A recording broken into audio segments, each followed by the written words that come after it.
Chapter 1. The Great Benefactor. We are more than thankful to you. Israeli Prime Minister Yitzhak Rabin was uncharacteristically effusive when he appeared before a joint session of Congress on July 26, 1994. Extending his remarks to the wonderful people of America, Rabin emphasized that no words can express our gratitude for your generous support, understanding, and cooperation, which are beyond compare in modern history. 2 years later, following Rabin's tragic assassination, one of his successors, Benjamin Netanyahu, stood in the same spot and offered similar words of appreciation. The United States has given Israel. How can I tell it to this body? The United States has given Israel, apart from political and military support, munificent and magnificent assistance in the economic sphere. With America's help, Israel has grown to be a powerful, modern state. He told his audience, "I know that I speak for every Israeli and every Jew throughout the world when I say to you today, thank you, people of America." These statements and others like them are not merely the gracious rhetoric that one typically hears from visiting foreign dignitaries. Rabin's and Netanyahu's words are an accurate description of the remarkable backing that the United States has long provided to the Jewish state. American taxpayers' money has subsidized Israel's economic development and rescued it during periods of financial crisis. American military assistance has strengthened Israel in wartime and helped preserve its military dominance in the Middle East. Washington has given Israel extensive diplomatic support in war and peace, and has helped insulate it from some of the adverse consequences of its own actions. U.S. aid has also been a key ingredient in the protracted Arab-Israeli peace process, with agreements such as the Camp David Accords or the peace treaties with Egypt and Jordan resting on explicit promises of increased American assistance. More than any other country, the United States has been Israel's great benefactor. Economic aid. The most obvious indicator of Israel's favored position is the total amount of foreign aid it has received from America's taxpayers. As of 2005, direct U.S. economic and military assistance to Israel amounted to nearly $154 billion in 2005 dollars, the bulk of it comprising direct grants rather than loans. As discussed below, the actual total is significantly higher, because direct U.S. aid is given under unusually favorable terms and the United States provides Israel with other forms of material assistance that are not included in the foreign assistance budget. Because this level of support is rarely questioned today, it is easy to forget that the special relationship that now exists did not emerge until several decades after Israel's founding. Prior to World War II, American leaders occasionally offered rhetorical support for the Zionist goal of a Jewish homeland, but no president exerted much effort to advance that objective. President Harry S. Truman did play a key role in supporting the establishment of a Jewish homeland when he decided to back the UN partition plan in 1947 and to recognize Israel immediately after its declaration of independence in May 1948. But both the Truman and Eisenhower administrations also realized that embracing Israel too closely would jeopardize relations with the Arab world and provide the Soviet Union with enticing opportunities to gain influence in the Middle East. Accordingly, the United States sought to steer a middle course between Israel and its Arab neighbors during the 1950s. Economic aid to Israel was modest and the United States provided hardly any direct military assistance. Israeli requests to purchase American weaponry were politely rejected, as were requests for a U.S. security guarantee. There were also several sharp diplomatic disagreements between Washington and Jerusalem during this period. When Israel ignored UN demands that it halt work on a canal to divert water from the Jordan River in September 1953, Secretary of State John Foster Dulles promptly announced that the United States was suspending foreign assistance. The threat worked. Israel agreed to stop the project on October 27 and U.S. aid was restored. Similar threats to halt American aid played a key role in convincing Israel to withdraw from the territory it had seized from Egypt in the 1956 Suez War. Israeli Prime Minister David Ben-Gurion saw the war as an opportunity for territorial expansion, and he began the pre-war discussions with Britain and France, the primary instigators of the attack on Egypt, by suggesting that Jordan be divided between Israel and Iraq and that Israel be given portions of Lebanon and control over the Straits of Tiran. Britain and France were preoccupied with Egypt and uninterested in this grand scheme. But Ben-Gurion made several statements following the conquest by the Israel Defense Forces, IDF, of the Sinai Peninsula, including a speech in the Knesset on November 7, suggesting that the 1949 armistice agreements were void and that Israel intended to keep the lands it had just seized. When Eisenhower threatened to block all public and private aid to Israel, Ben-Gurion quickly backtracked, agreeing in principle to withdraw in exchange for adequate assurances of Israel's security. Israel then worked to rally support in the United States, a campaign that reduced Eisenhower's congressional support and led him to make a nationally televised speech justifying his actions. Israel finally withdrew from all the territories it had conquered in the spring of 1957, in exchange for assurances regarding border security in Gaza and freedom of navigation in the Straits of Tiran. U.S.-Israeli relations had warmed by the late 1950s, but it was the Kennedy administration that made the first tangible U.S. commitment to Israel's military security. In December 1962, in fact, Kennedy told Israeli Foreign Minister Golda Meir that the United States has a special relationship with Israel in the Middle East really comparable only to that which it has with Britain over a wide range of world affairs, adding that I think it is quite clear that in case of an invasion the United States would come to the support of Israel. We have that capacity and it is growing. Kennedy soon thereafter authorized the first major sale of U.S. weaponry Hawk anti-aircraft missiles to Israel in 1963. This shift reflected a number of strategic considerations such as the desire to balance Soviet arms sales to Egypt, dampen Israel's nuclear ambitions, and encourage Israel's leaders to respond favorably to U.S. peace initiatives but skillful Israeli diplomacy, the influence of several pro-Israel advisers, and Kennedy's understandable desire to maintain support from Jewish voters and donors played a role in his decision as well. The Hawk sale opened the door to several additional weapons deals, most notably the sale of more than 200 M48A battle tanks in 1964. In an attempt to disguise American involvement and thereby limit repercussions in the Arab world, the tanks were shipped to Israel by West Germany, which in turn received replacements from the United States. In terms of the absolute amount of U.S. aid, however, the real sea change took place following the Six-Day War in June 1967. After averaging roughly $63 million annually from 1949 to 1965, more than 95% of which was economic assistance and food aid, average aid increased to $102 million per year from 1966 to 1970. Support soared to $634.5 million in 1971, roughly 85% was military assistance, and more than quintupled after the Yom Kippur War in 1973. Israel became the largest annual recipient of U.S. foreign assistance in 1976, a position it has retained ever since. Support for Israel shifted from loans to direct grants during this period, with the bulk of U.S. aid consisting of military assistance rather than economic or technical support. According to Clyde Mark of the Congressional Research Service, CRS, the official research arm of the U.S. Congress, Israel preferred that the aid be in the form of loans, rather than grants, to avoid having a U.S. military contingent in Israel to oversee a grant program. Since 1974, some or all of U.S. military aid to Israel has been in the form of loans for which repayment is waived. Technically, the assistance is called loans, but as a practical matter, the military aid is grant. Israel now receives on average about $3 billion in direct foreign assistance each year, an amount that is roughly 1/6 of America's direct foreign assistance budget and equal to about 2% of Israel's GDP.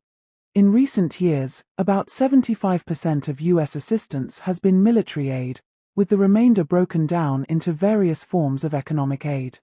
In per capita terms, this level of direct foreign assistance amounts to a direct subsidy of more than $500 per year for each Israeli. By comparison, the number 2 recipient of American foreign aid, Egypt, receives only $20 per person, and impoverished countries such as Pakistan and Haiti receive roughly $5 per person and $27 per person, respectively. Jerusalem and Washington agreed to gradually phase out economic assistance beginning in 1997, and Congress has reduced economic aid to Israel by $120 million per year since FY 1999. This step has been partly compensated for by a parallel U.S. commitment to increase its military aid by $60 million per year, and by congressional willingness to vote supplemental aid packages, such as the $1.2 billion provided to support implementation of the 1998 Y Agreement, in which Israel agreed to withdraw forces from parts of the West Bank, and an additional $1 billion in foreign military financing, FMF, aid in 2003 to help Israel prepare for the war with Iraq. $3 billion per year is generous, but it is hardly the whole story. As noted above, the canonical $3 billion figure omits a substantial number of other benefits and thus significantly understates the actual level of U.S. support.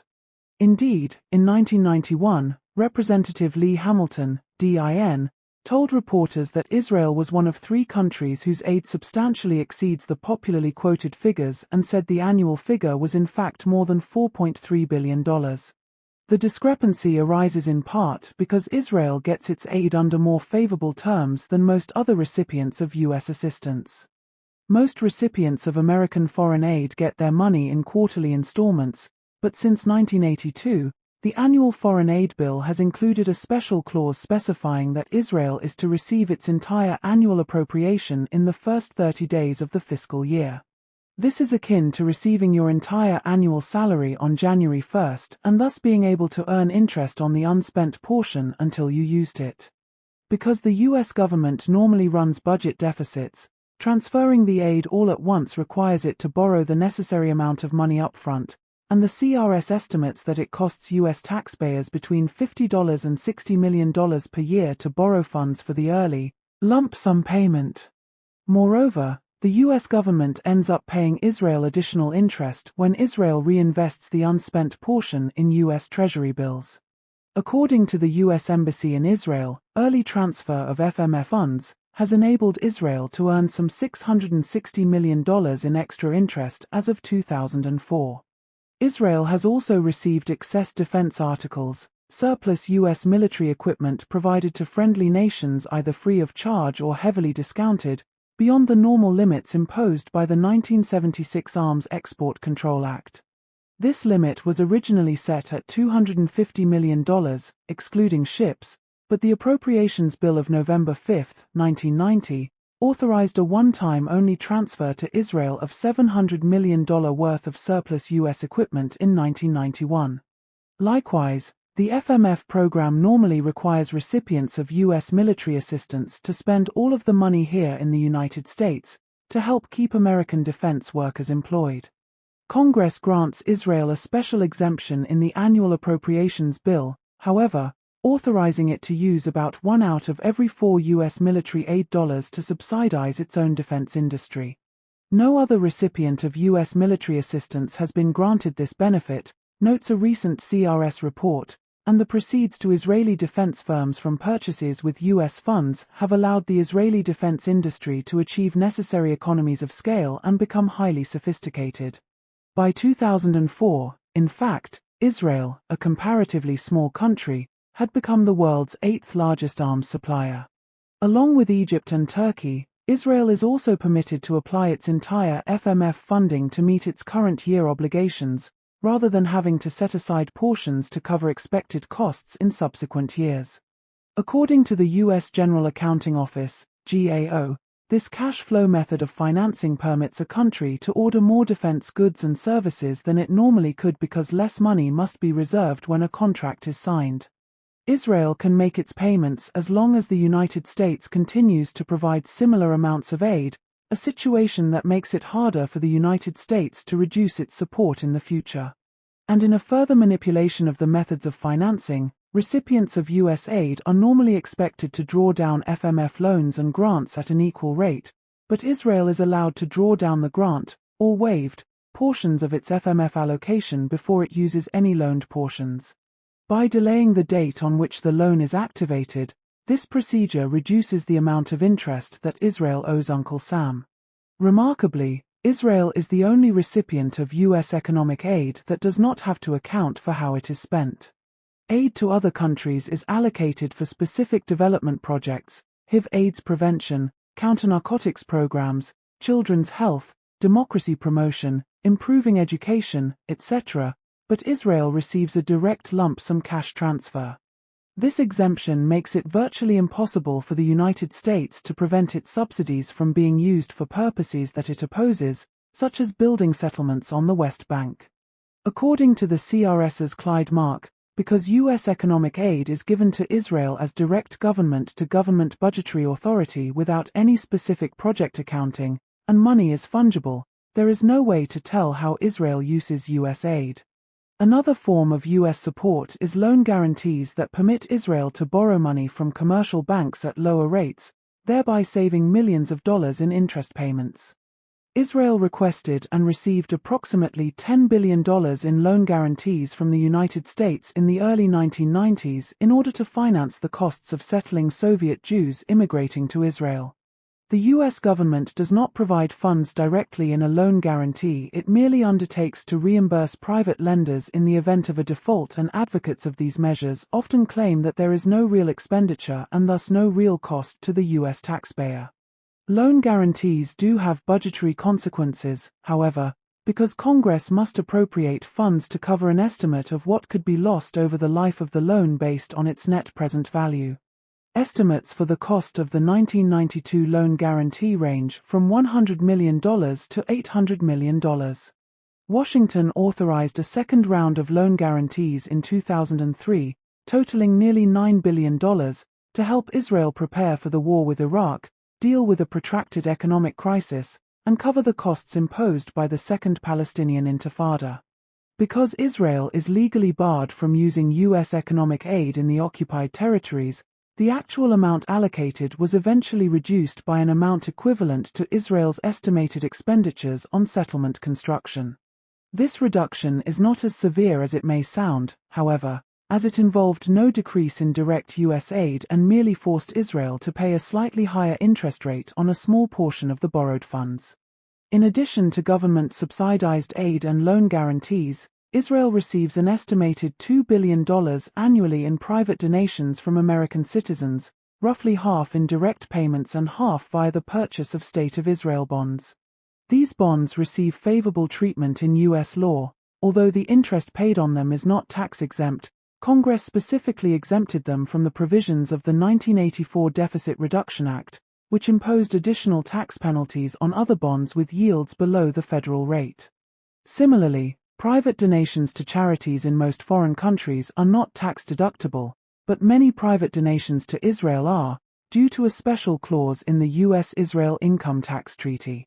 This flow of money to Israel has been a crucial boon to the general economy, but private contributions from U.S. citizens have also played an important strategic role, going back to the pre-independence era.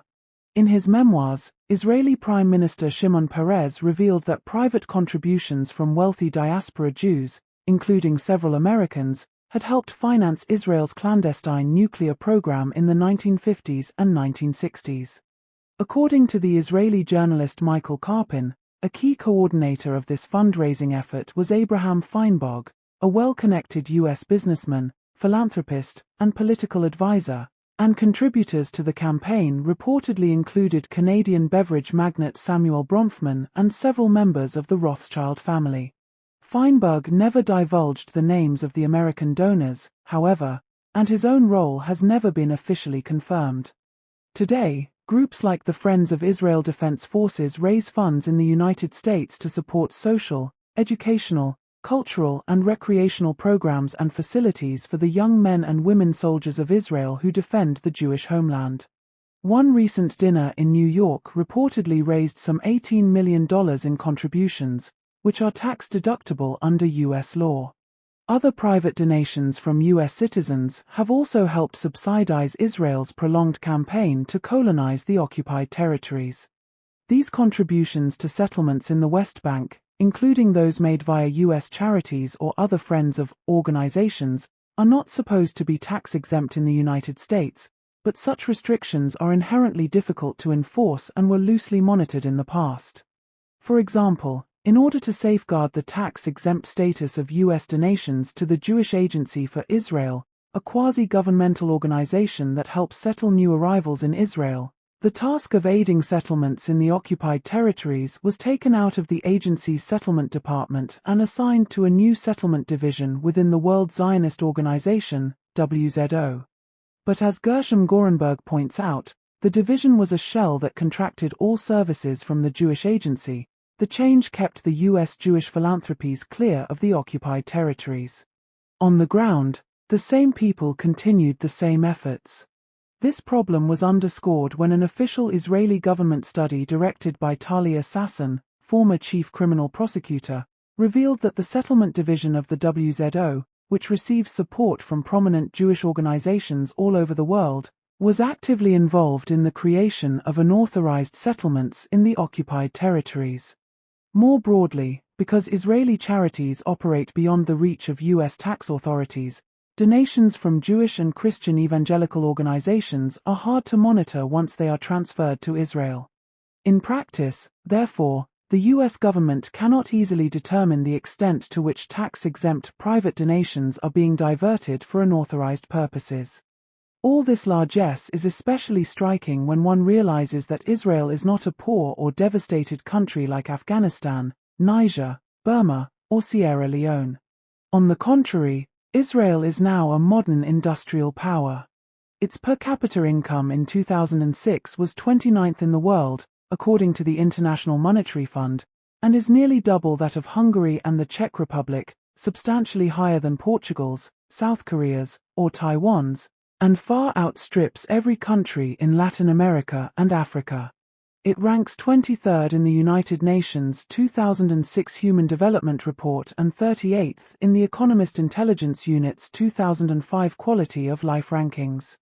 Yet this comparatively prosperous state is America's biggest aid recipient, each year receiving sums that dwarf U.S. support for impoverished states such as Bangladesh, Bolivia, and Liberia. This anomaly is even acknowledged by some of Israel's more fervent supporters in the United States. In 1997, for example, Mitchell Bard, the former editor of AIPAC's Near East Report, and Daniel Pipes, the hawkish founder of the pro-Israel Middle East Forum, wrote that Israel has become an affluent country with a personal income rivaling Great Britain's, so the American willingness to provide aid to Israel is no longer based purely on need. The United States has taken on other economic burdens for Israel's benefit, often as part of efforts to persuade Israel to accept or implement peace agreements with its neighbors. As part of the 1975 disengagement agreement between Egypt and Israel, for example, Secretary of State Henry Kissinger signed a Memorandum of Understanding, MOU, that committed the United States to guarantee Israel's oil needs in the event of a crisis and to finance and stock a supplementary strategic reserve for Israel, at an estimated cost of several $100 million. The oil guarantee was reaffirmed during the final peace negotiations between Egypt and Israel in March 1979 and has been quietly renewed ever since. Finally, the aid that the United States provides to several of Israel's neighbors is at least partly intended to benefit Israel as well. Egypt and Jordan are the number 2 and 3 recipients of U.S. foreign aid, but most of this money should be seen as a reward for good behavior, specifically their willingness to sign peace treaties with Israel. Egypt received $71.7 million in U.S. aid in 1974, but it got $1.127 billion in 1975 and $1.320 billion in 1976, in constant 2005 dollars, following completion of the Sinai II disengagement agreement. U.S. aid to Egypt reached $2.3 billion in 1978 and soared to a whopping $5.9 billion in 1979, the year the Egypt-Israeli peace treaty was signed. Cairo still gets about $2 billion annually. Similarly, Jordan received $76 million in direct aid in 1994 and only $57 million in 1995. But Congress rewarded King Hussein's decision to sign a peace treaty in 1994 by forgiving Jordan's $700 million debt to the United States and removing other restrictions on U.S. aid. Since 1997, U.S. aid to Jordan has averaged roughly $566 million annually. U.S. willingness to reward Egypt and Jordan in this way is yet another manifestation of Washington's generosity toward the Jewish state. Military assistance. These various forms of economic assistance have been and remain important to Israel, but the bulk of U.S. support is now committed to preserving Israel's military supremacy in the Middle East. Not only does Israel receive access to top-drawer U.S. weaponry, F-15 and F-16 aircraft, Black Hawk helicopters, cluster munitions, smart bombs, etc., it has also become linked to the U.S. defense and intelligence establishments through a diverse array of formal agreements and informal links. According to the Congressional Research Service, U.S. military aid has helped transform Israel's armed forces into one of the most technologically sophisticated militaries in the world. Moreover, according to the Wall Street Journal, Israel enjoys unusually wide latitude in spending the military assistance funds. The Defense Security Cooperation Agency, DSCA, handles almost all the purchasing and monitors U.S. aid for all other military aid recipients, but Israel deals directly with military contractors for virtually all of its purchases and then gets reimbursed from its aid account. Israel is also the only country where contracts for less than $500,000 are exempt from prior U.S. review. The potential risks inherent in these comparatively lax oversight arrangements were revealed in the early 1990s, when the head of Israeli Air Force procurement, Brigadier General Rami Dotan, was found to have embezzled and illegally diverted millions of dollars of U.S. aid. According to the Wall Street Journal, Dotan, who eventually pleaded guilty in Israel and received a lengthy jail sentence, reportedly parceled out work orders to stay under the $500,000 threshold. Nonetheless, the head of DSCA's predecessor, the Defense Security Assistance Agency, Lieutenant General Teddy Allen, subsequently told a congressional subcommittee that the Department of Defense Inspector General's recommendation that the aid program for Israel be revamped had been rejected because it might cause turbulence in our relations with Israel. In addition to the economic and military aid already described, the United States has provided Israel with nearly $3 billion to develop weapons like the Lavi aircraft, the Merkava tank, and the Arrow missile. These projects were funded through the U.S. Department of Defense and often portrayed as joint research and development efforts, but the United States did not need these weapons and never intended to purchase them for its own use. The Lavi project was eventually cancelled on cost-effectiveness grounds, with much of the cancellation cost being borne by the United States, but the other weapons went into Israel's arsenal at Uncle Sam's expense. The FY 2004 U.S. defense budget included a $136 million request for the Arrow, for example, with $66 million allocated for additional improvements to the system and $70 million authorized for the production of additional units. Thus, the money that Washington pays to help Israel's defense industry develop or produce these joint weapons projects is in reality another form of subsidy. The United States sometimes benefits from the technology that Israeli firms develop, but America would benefit even more if these funds were used to support high-tech industries in the United States. Military ties between the United States and Israel were upgraded in the 1980s, as part of the Reagan administration's effort to build an anti-Soviet strategic consensus in the Middle East.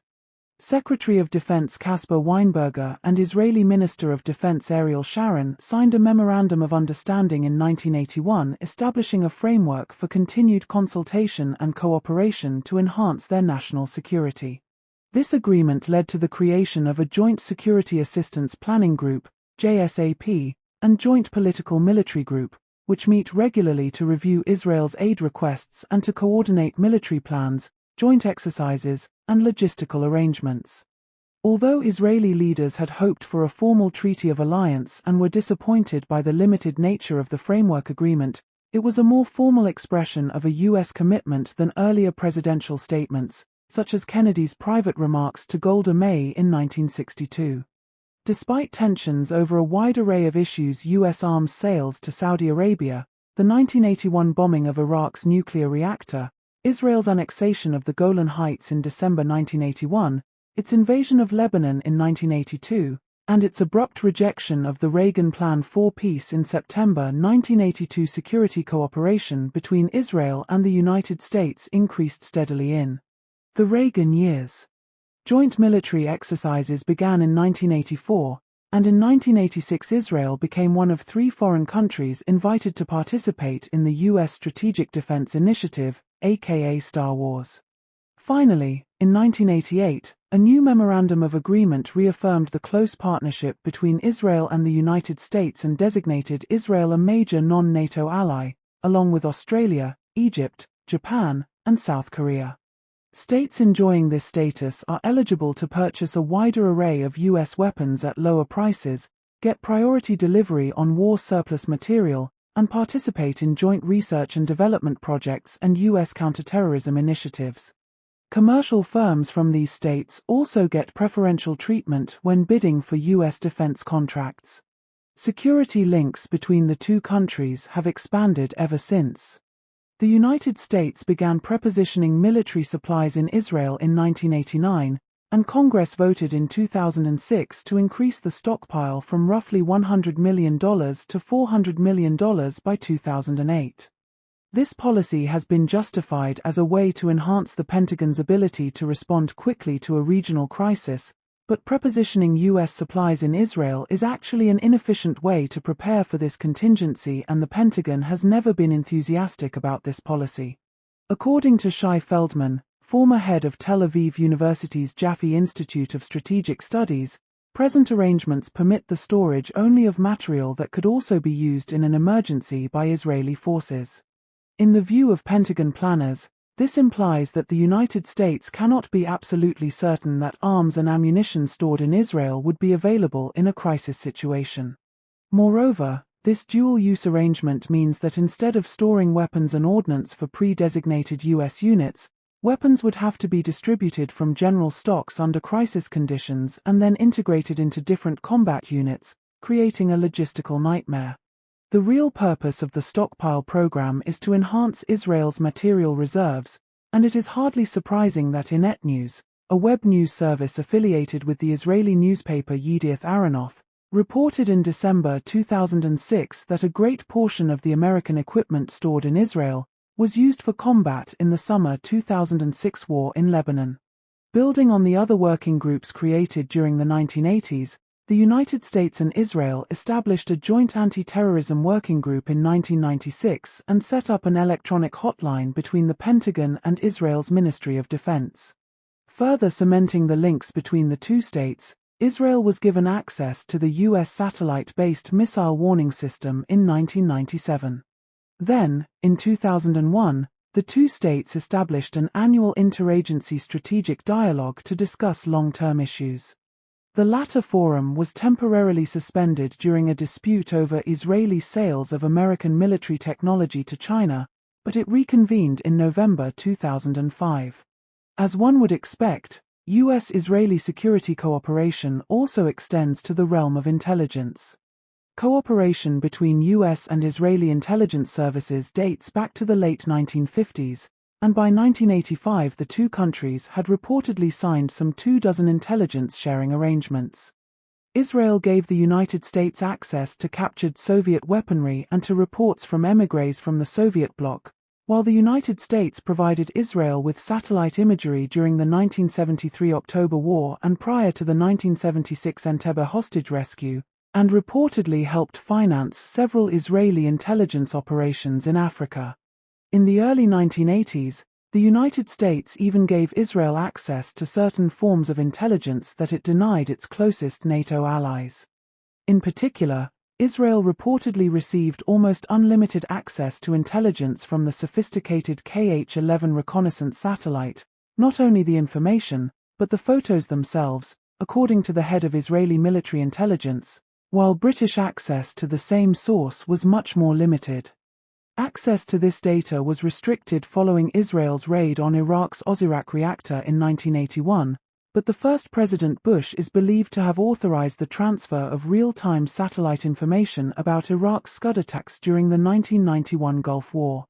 In contrast to Washington's long-standing opposition to the spread of weapons of mass destruction, The United States has tacitly supported Israel's effort to maintain regional military superiority by turning a blind eye toward its various clandestine WMD programs, including its possession of upward of 200 nuclear weapons.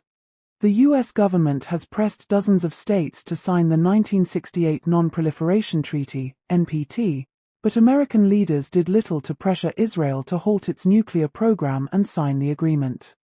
The Kennedy administration clearly wanted to restrain Israel's nuclear ambitions in the early 1960s, and it eventually persuaded Israel to permit U.S. scientists to tour Israel's nuclear research facility at Dimona to ascertain whether Israel was trying to produce a nuclear bomb. The Israeli government repeatedly denied that it had a weapons program, dragged its feet in scheduling visits, and imposed onerous restrictions on the inspectors' access when visits did occur. Thus, the first U.S. visit, on May 18, 1961, involved just 2 American scientists and lasted only 4 days, only one of them spent at the Dimona site. According to Warren Bass, Israel's strategy was to permit a visit, but ensure that the inspectors did not find anything. Pressed to allow a follow-up visit a year later, the Israelis unexpectedly invited U.S. Atomic Energy Commission officials inspecting a different Israeli facility to make an impromptu tour of Dimona. As Bass notes, this visit hardly merits the name inspection, but the Kennedy administration did not seem eager to pick a fight. Kennedy stepped up the pressure the following year, however, sending both Ben-Gurion and his successor, Levi Eshkol, several stern letters demanding biannual inspections in accord with international standards and warning that this government's commitment to and support of Israel could be seriously jeopardized if the United States were unable to resolve its concerns about Israel's nuclear ambitions. Kennedy's threats convinced Israel's leaders to permit additional visits, but the concession did not lead to compliance. As Eshkol reportedly told his colleagues after receiving Kennedy's July 1963 démarche, "What am I frightened of? His man will come, and he will actually be told that he can visit the Dimona site and go anywhere he wishes, but when he wants a door opened at some place or another, then Emmanuel Pratt, head of construction at Dimona, will tell him not that." On other visits, inspectors were not permitted to bring in outside instruments or take samples. As the more recent cases of Iraq and North Korea remind us, such obfuscatory tactics are part of the standard playbook for all clandestine proliferators. U.S. officials remained suspicious about Jerusalem's nuclear plans, but Israel's deception worked because neither Kennedy nor his successor, Lyndon Johnson, was willing to withhold U.S. support if Israel were not more forthcoming. As a result, notes Avner Cohen in his detailed history of Israel's nuclear program, the Israelis were able to determine the rules of the U.S. visits, and the Johnson administration chose not to confront Israel on the issue, fearing that Israel would end the arrangement. Kennedy threatened both Ben-Gurion and Levi Eshkol that non-compliance could jeopardize American commitment to Israel's security and well-being, but Johnson was unwilling to risk an American-Israeli crisis over the issue. Instead of inspections every 6 months, writes Bass, in practice Johnson settled for a quick visit once a year or so. And when CIA Director Richard Helms came to the White House in 1968 to inform Johnson that U.S. intelligence had concluded that Israel had in fact acquired a nuclear capability, Johnson told him to make sure that nobody else was shown the evidence, including Secretary of State Dean Rusk and Secretary of Defense Robert McNamara. According to the journalist Seymour Hersh, Johnson's purpose in chasing Helms and his intelligence away was clear. He did not want to know what the CIA was trying to tell him, for once he accepted that information, he would have to act on it. By 1968, the president had no intention of doing anything to stop the Israeli bomb. In addition to its nuclear arsenal, Israel maintains active chemical and biological weapons programs and has yet to ratify either the Chemical or Biological Weapons Convention. The irony is hard to miss. The United States has pressured many other states to join the NPT, imposed sanctions on countries that have defied U.S. wishes and acquired nuclear weapons anyway, gone to war in 2003 to prevent Iraq from pursuing WMD, and contemplated attacking Iran and North Korea for the same reason. Yet Washington has long subsidized an ally whose clandestine WMD activities are well known and whose nuclear arsenal has given several of its neighbors a powerful incentive to seek WMD themselves. With the partial exception of Soviet support for Cuba, it is hard to think of another instance where one country has provided another with a similar level of material aid over such an extended period. America's willingness to provide some support to Israel is not surprising, of course, because U.S. leaders have long favored Israel's existence and understood that it faced a hostile threat environment. As discussed below and in Chapter 2, U.S. leaders also saw aid to Israel as a way to advance broader foreign policy goals. Nonetheless, the sheer magnitude of U.S. aid is remarkable. As we show in Chapter 3, Israel was stronger than its neighbors before significant American military aid commenced, and it is now a prosperous country. U.S. aid has undoubtedly been useful for Israel, but it may not have been essential to its survival. The most singular feature of U.S. support for Israel is its increasingly unconditional nature. President Eisenhower could credibly threaten to withhold aid after the Suez War, though even he faced significant congressional opposition when he did, but those days are long past. Since the mid-1960s, Israel has continued receiving generous support even when it took actions American leaders thought were unwise and contrary to U.S. interests. Israel gets its aid despite its refusal to sign the Non-Proliferation Treaty and its various WMD programs. It gets its aid when it builds settlements in the occupied territories, losing only a small amount through reductions in loan guarantees, even though the U.S. government opposes this policy. It also gets its aid when it annexes territory it has conquered, as it did on the Golan Heights and in Jerusalem, sells U.S. military technology to potential enemies like China, conducts espionage operations on U.S. soil, or uses U.S. weapons in ways that violate U.S. law, such as the use of cluster munitions in civilian areas in Lebanon.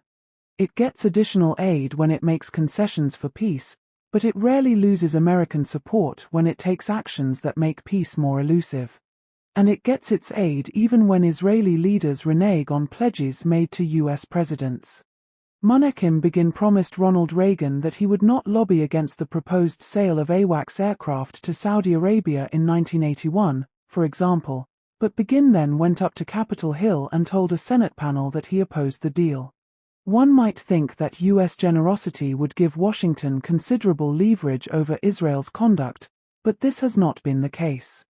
When dealing with Israel, in fact, U.S. leaders can usually elicit cooperation only by offering additional carrots, increased assistance, rather than employing sticks, threats to withhold aid. For example, the Israeli cabinet agreed to publicly endorse UN Resolution 242 which, originally passed in November 1967, called for Israel's withdrawal from territories seized in the Six-Day War only after President Richard Nixon gave private assurances that Israel would receive additional U.S. aircraft.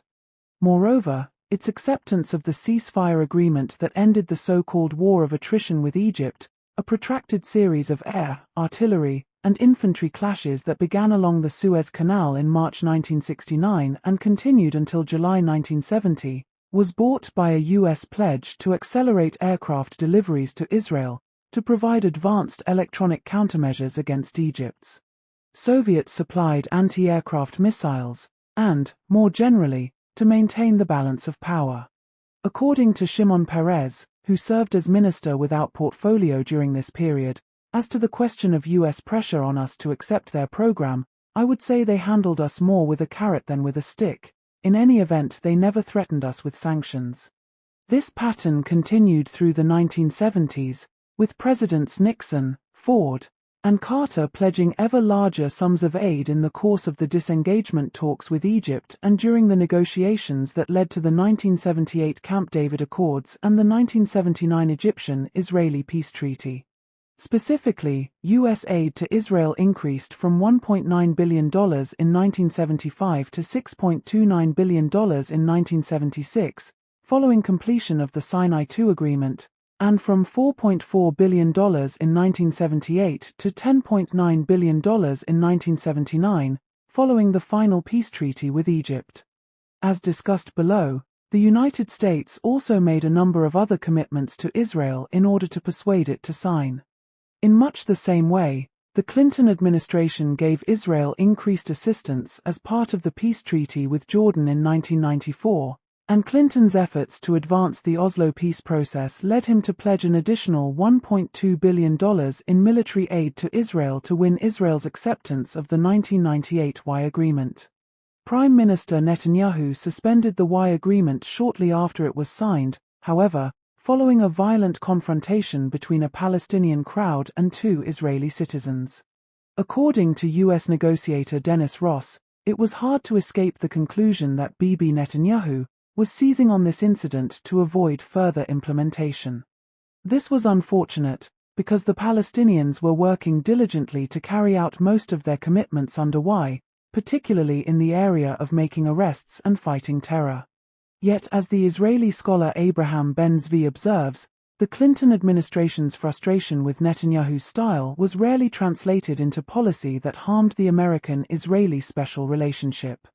Indeed, attempts to use America's potential leverage face significant obstacles and are rarely attempted, even when U.S. officials are deeply upset by Israeli actions.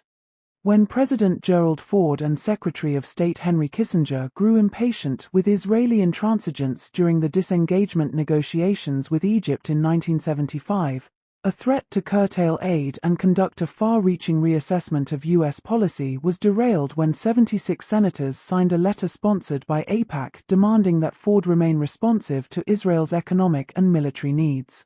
With their ability to reduce U.S. aid effectively blocked, Ford and Kissinger had little choice but to resume step-by-step diplomacy and try to gain Israeli concessions by offering additional inducements. 80 President Jimmy Carter was similarly upset by Israeli Prime Minister Menachem Begin's failure to implement the full terms of the 1978 Camp David Accords, the breakthrough agreement that created the framework for the subsequent peace treaty between Egypt and Israel, but he never tried to link U.S. assistance to Israeli compliance.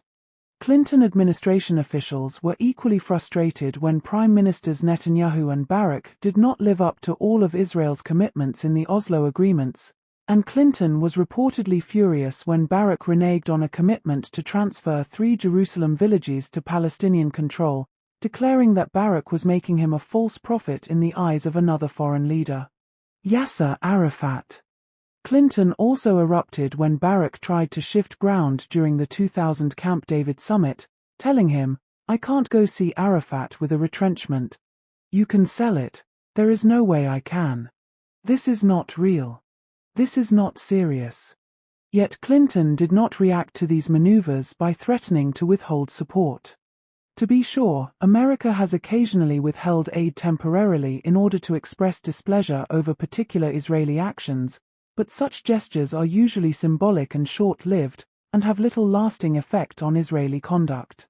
In 1977, for example, Israel used U.S. armored personnel carriers to intervene in southern Lebanon, a step that violated both the Arms Export Control Act requirement that U.S. arms be used only for legitimate self-defense and Prime Minister Menachem Begin's pledge to take no action in Lebanon without first consulting Washington, and then denied having done so.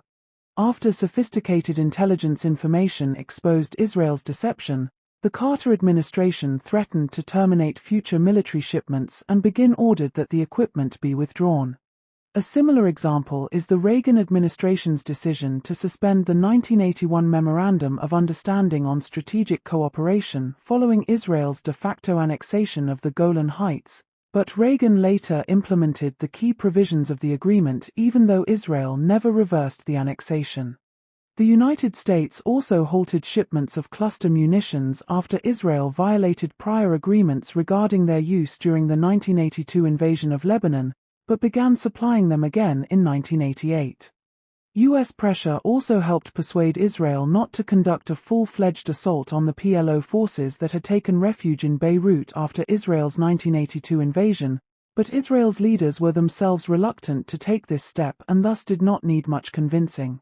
In 1991, the first Bush administration pressured the Shamir government to stop building settlements and to attend a planned peace conference by withholding the $10 billion loan guarantee, But the suspension lasted only a few months and the guarantees were approved once Yitzhak Rabin replaced Shamir as prime minister.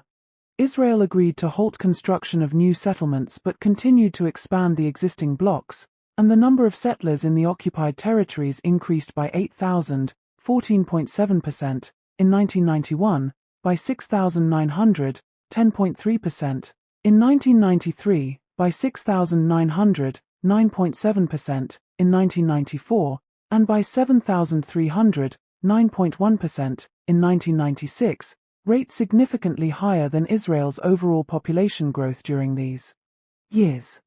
A similar episode occurred in 2003, when the second Bush administration tried to signal its opposition to Israel's security wall in the West Bank by making a token reduction in U.S. loan guarantees to Israel. Withholding the entire guarantee or reducing direct foreign aid might have had an effect, but Bush merely withheld a portion of the loan guarantee equivalent to the estimated costs of those portions of the wall that were encroaching on Palestinian lands. Israel simply had to pay a higher interest rate on a small portion of its loan, a penalty amounting to a few $1,000,000. When compared to the billions of dollars of U.S. aid that Israel already gets, and expects to get in the future, this was barely a slap on the wrist. It had no discernible effect on Israel's behavior, diplomatic protection, and wartime support. In addition to these tangible forms of economic and military aid, the United States provides Israel with consistent diplomatic support. Between 1972 and 2006, Washington vetoed 42 UN Security Council resolutions that were critical of Israel. That number is greater than the combined total of all the vetoes cast by all the other Security Council members for the same period and amounts to slightly more than half of all American vetoes during these years. There were also numerous resolutions focusing on Israel that never reached a vote in the Security Council due to the threat of an American veto. In 2002, U.S. Ambassador to the UN John Negroponte reportedly told a closed meeting of the Security Council that the United States would henceforth veto any resolutions condemning Israel that did not simultaneously condemn terrorism in general and specifically mention Islamic Jihad, Hamas, and the Al-Aqsa Martyrs Brigade by name. The United States has voted to censure Israel on a few occasions, but only after particularly egregious Israeli actions, when the resolution in question offered only mild criticisms, or when Washington wanted to communicate a degree of displeasure with Israeli intransigence. Outside the Security Council, the United States routinely backs Israel whenever the UN General Assembly passes one of the many resolutions condemning Israeli behavior or calling for action on behalf of the Palestinians. Although these resolutions are non-binding and largely symbolic, Washington's stance often puts it at odds with most of its allies and in the company of a tiny handful of other states. To take a typical example, UN General Assembly Resolution 59-124 on Israeli practices affecting the human rights of the Palestinian people, passed by a vote of 149-7, with 22 abstaining and 13 non-voting, on December 10, 2004. Among the many nations supporting the resolution were Japan, Germany, France, China, and Great Britain. The 6 countries that joined with the United States to oppose the resolution were Israel, Australia, the Marshall Islands, Micronesia, Nauru, and Palau. Similarly, when Arab countries have tried to raise the issue of Israel's undeclared nuclear arsenal within the International Atomic Energy Agency, Washington has stepped in to prevent the organization from placing the matter on its agenda. As Israeli Foreign Ministry spokesman Jonathan Peled told the Jewish newspaper Forward in 2003, the Arabs do this every year, but in order to have a comprehensive debate amid a consensus on a resolution against Israel, you need the okay of the Board of Governors of the IAEA, and you don't have it due to Washington's influence on the board. America's willingness to take Israel's side in diplomacy and war has increased significantly over time. During the 1950s, as previously noted, the Eisenhower administration forced Israel to withdraw from the territory it had seized during the Suez War, and they successfully halted unilateral Israeli attempts to divert key water resources. Since the early 1960s, however, the United States has become more committed to protecting Israel's interests during major confrontations and in the subsequent negotiations. Washington has not given Jerusalem everything it wanted, but U.S. support has been consistent and considerable. When an escalating series of clashes between Israel and Syria in 1966–67 led Egyptian President Gamal Abdel Nasser to order troops back into the Sinai in May, alarming Israel's leaders and raising the danger of a wider war, the Johnson administration was nonetheless convinced that Israel was militarily superior to its Arab adversaries and exaggerating the danger of an Arab attack. General Earl Wheeler, chairman of the Joint Chiefs of Staff, informed Johnson, "Our best estimate was that if there were a war, that the Israelis would win it in 5 to 7 days, and Johnson himself told Israel Foreign Minister Abba Eban that if Egypt attacked, you will whip hell out of them." Key Israeli leaders privately agreed with this assessment but continued to send Washington alarming reports as part of a deliberate campaign to elicit sympathy and support. 95. Based on its own appraisals, the United States tried to prevent the outbreak of war by convincing the Israeli government to refrain from using force and to pursue a diplomatic solution. President Johnson called Egypt's decision to close the Straits of Tiran to Israeli shipping on May 26 illegal and was sympathetic to Israel's concerns, but he did not want to commit U.S. forces in light of American involvement in Vietnam and refused to make a blanket pledge to come to Israel's aid. His efforts to restrain Israel gradually softened, however, and by the first week of June, Johnson and several of his advisers were hinting to Israeli officials that the United States would not object if Israel acted, cautioning that they should not expect U.S. help if things went badly. Secretary of State Dean Rusk told a journalist that "I don't think it is our business to restrain anyone," and Michael Brecher reports that by June 3, the perceived Israeli impression was that, if Israel took the initiative, the United States would not take an unfriendly view. In effect, Johnson gave the Israelis what one expert later called a yellow light for an attack. The reasons for Johnson's shift remain obscure, although pressure from several pro-Israel friends and advisers, a letter-writing campaign organized by the Israeli embassy, and the growing sense that Israel was going to strike anyway may all have played a role. The United States did not put significant pressure on Israel to halt the fighting until it had emerged victorious and did not criticize Israel's action after the war. Indeed, when the Soviet Union threatened to intervene following Israel's occupation of the Golan Heights, which threatened Syria, the Soviets' ally, the president ordered the U.S. Sixth Fleet to move closer to Israel in order to deter Soviet interference. In sharp contrast with the 1956 Suez War, the Johnson administration made it clear there would be no American pressure for an Israeli withdrawal except in the context of a broader peace agreement. Nor did the United States insist on a full and complete accounting of the tragic attack on the reconnaissance ship USS Liberty by Israeli naval and air forces on June 8, an event whose origins remain contested. 100.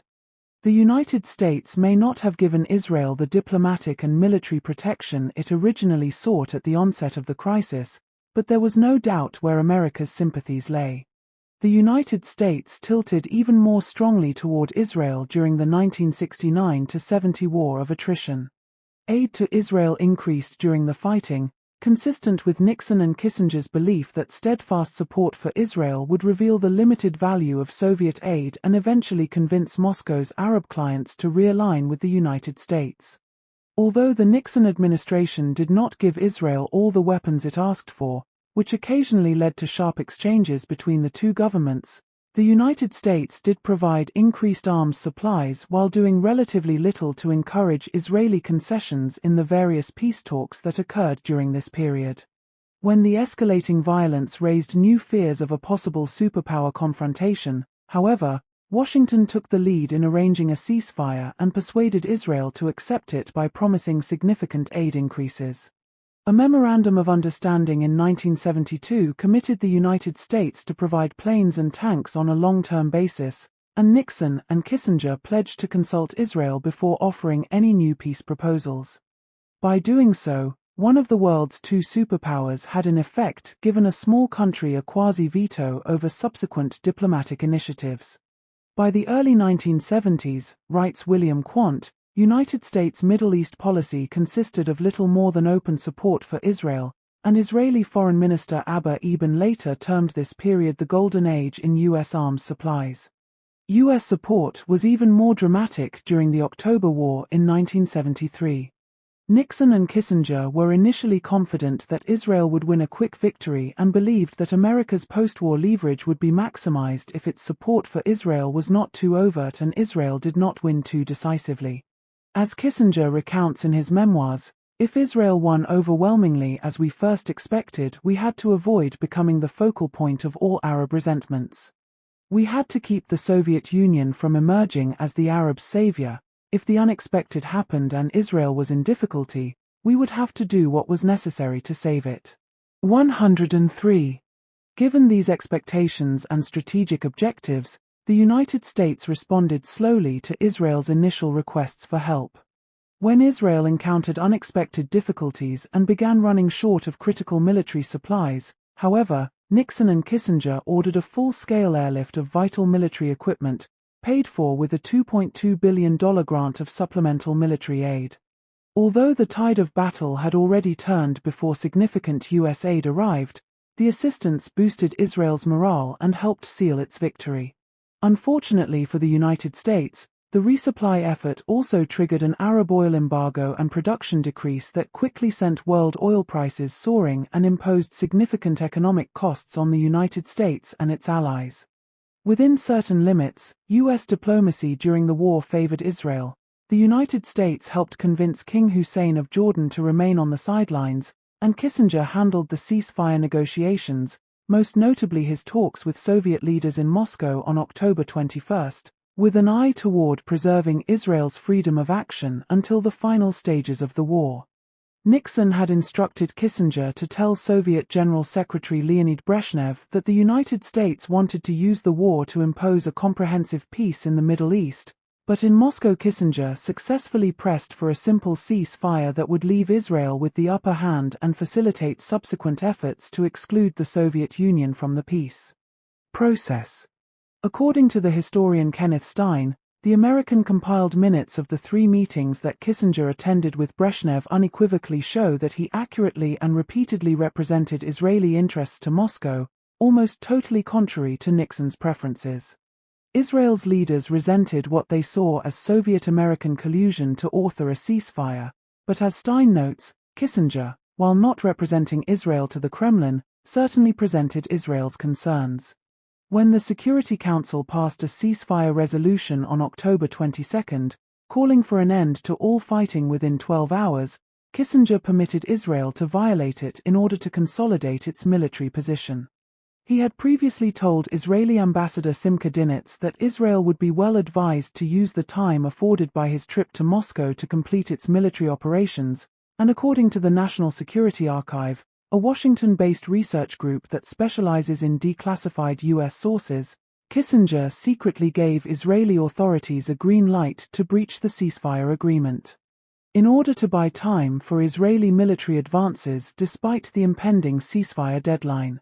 When the ceasefire broke down completely and the IDF surrounded Egypt's Third Army, prompting a blunt Soviet threat to intervene with its own troops, Nixon and Kissinger ordered a worldwide military alert, issued a sharp warning to Moscow to stay out, and told the Israelis it was now time to stop the fighting.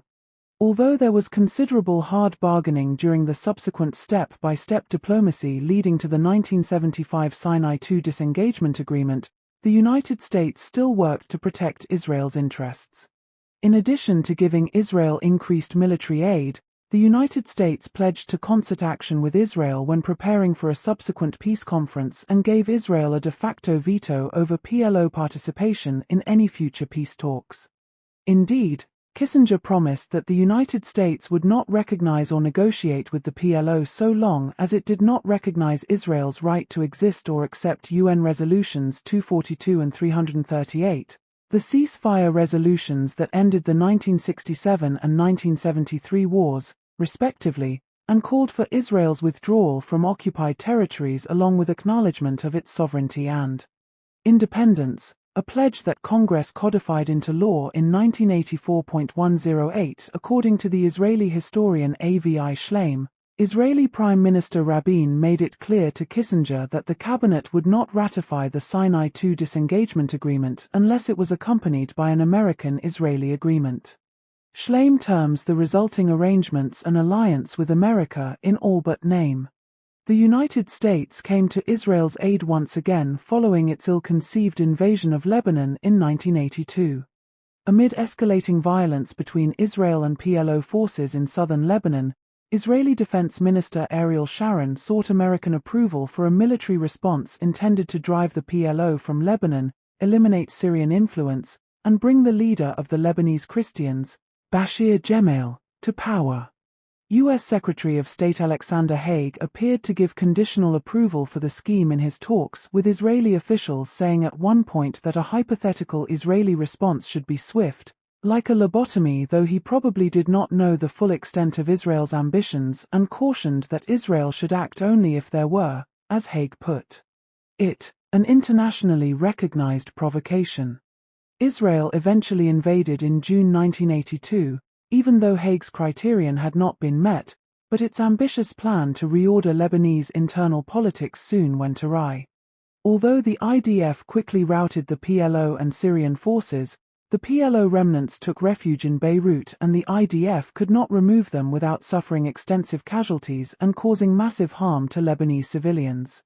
U.S. Special Envoy Philip Habib eventually negotiated a deal to end the siege and permit the PLO to withdraw, and several thousand U.S. Marines were subsequently dispatched to Lebanon as part of a multinational peacekeeping force. Gemayel's assassination in September thwarted Israel's hope of creating a pro-Israel government in Lebanon, and the IDF then allowed Christian militias to enter the Sabra and Shatila refugee camps, where they proceeded to slaughter a large number of Palestinian and Lebanese civilians, with estimated death tolls ranging from roughly 700 to more than 2,000. Repeated efforts to end Lebanon's internal struggles and foreign occupation failed, and U.S. personnel were gradually drawn into the intensifying Lebanese maelstrom. A suicide bomber struck the American embassy in April 1983, killing 63 people, and a truck bomb attack on the Marine barracks in October left 241 Marines dead and paved the way for a complete U.S. withdrawal the following year. Even though U.S. officials, including President Reagan himself, were upset by Israel's conduct during the war, they did not try to punish Israel for its actions.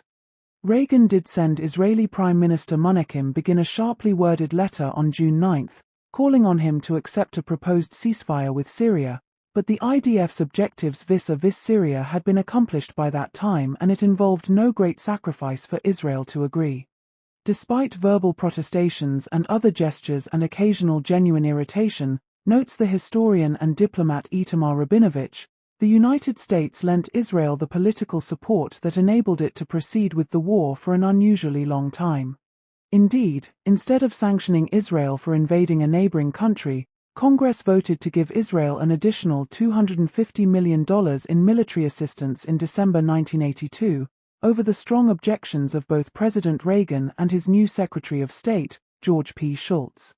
As Shultz later recalled, in early December 1982, I got word that a supplement was moving through the lame duck session of Congress to provide a $250 million increase in the amount of U.S. military assistance granted to Israel, this in the face of Israel's invasion of Lebanon, its use of cluster bombs, and its complicity in the Sabra and Shatila massacres. We fought the supplement and fought it hard. President Reagan and I weighed in personally, making numerous calls to senators and congressmen. On December 9, I added a formal letter of opposition saying that the supplement appeared to endorse and reward Israel's policies. Foreign Minister Shamir called President Reagan's opposition an unfriendly act and said that it endangers the peace process. The supplement sailed right by us and was approved by Congress as though President Reagan and I had not even been there. I was astonished and disheartened. This brought home to me vividly Israel's leverage in our Congress. I saw that I must work carefully with the Israelis if I was to have any handle on congressional action that might affect Israel and if I was to maintain congressional support for my efforts to make progress in the Middle East. Yet Shultz and Reagan soon followed Congress's lead. The 1981 MOU on strategic cooperation, suspended after Israel's annexation of the Golan Heights, was reinstated in November 1983, because key U.S. officials believed that close cooperation with Israel was the only way to influence Israel's behavior. America's tendency to side with Israel extends to peace negotiations as well. The United States played a key role in the abortive peace efforts that followed the Six-Day War, as well as the talks that ended the War of Attrition in 1970. The United States agreed to consult with Israel before launching further peace initiatives in 1972, and Kissinger was never able to bring much pressure to bear on Israel during his conduct of the step-by-step diplomacy that followed the October War. Kissinger complained at one point during the negotiations, "I ask Rabin to make concessions, and he says he can't because Israel is weak. So I give him more arms, and then he says he doesn't need to make concessions because Israel is strong." As discussed above, the disengagement agreements between Egypt and Israel were produced primarily through pledges of additional U.S. aid and by an American commitment to station civilian monitors in the Sinai. The same pattern can be seen in the Clinton administration's handling of the negotiations that produced the 1993 Oslo Accords and the unsuccessful attempt to reach a final status agreement in 1999 to 2000. There was occasional friction between Clinton administration officials and their Israeli counterparts, but the United States coordinated its positions closely with Israel and generally backed Israel's approach to the peace process, even when U.S. representatives had serious reservations about Israel's strategy. According to one Israeli negotiator, Ron Pundak, a key representative in the negotiations leading to Oslo and one of the architects of the subsequent framework agreement for the final status talks at Camp David in 2000, the traditional approach of the U.S. State Department was to adopt the position of the Israeli Prime Minister. This was demonstrated most extremely during the Netanyahu government, when the American government seemed sometimes to be working for the Israeli Prime Minister, as it tried to convince and pressure the Palestinian side to accept Israeli offers. This American tendency was also evident during Barak's tenure. U.S. participants in the peace process have offered similar judgments. According to Robert Malley, Special Assistant for Arab-Israeli Affairs under President Clinton and another key Camp David participant, the Israeli ideas put forward at Camp David were never stated in writing, they generally were presented as U.S. concepts, not Israeli ones. This practice underscores the degree to which the United States was providing Israel with diplomatic help even when supposedly acting as a neutral mediator. U.S. negotiators were also constrained by the no-surprise rule, which Malley describes as the American commitment, if not to clear, at least to share in advance, each of its ideas with Israel. Because Barak's strategy precluded early exposure of his bottom lines to anyone, the president included, he would invoke the no-surprise rule to argue against U.S. substantive proposals he felt went too far. The U.S. ended up, often unwittingly, presenting Israeli negotiating positions and couching them as rock-bottom red lines beyond which Israel could not go. As Aaron David Miller, an advisor to 6 different secretaries of state on Middle East and Arab-Israeli affairs and another key player in the Clinton administration's peace effort, put it during a 2005 postmortem on the failed negotiations, far too often, we functioned as Israel's lawyer. Conclusion. Since Israel's founding in 1948, many important elements of America's Middle East policy have come to center around its commitment to the Jewish state. As we shall discuss in detail in Part 2, this tendency has become even more pronounced with the passage of time. To note one final sign of Israel's privileged position among U.S. allies, since 1976, 6 Israeli leaders have addressed joint sessions of Congress, a higher total than for any other country. A trivial indicator, perhaps, but it is still striking given that these 6 leaders represented a country whose 2007 population was less than that of New York City. Yitzhak Rabin was right. America's generosity toward Israel is beyond compare in modern history.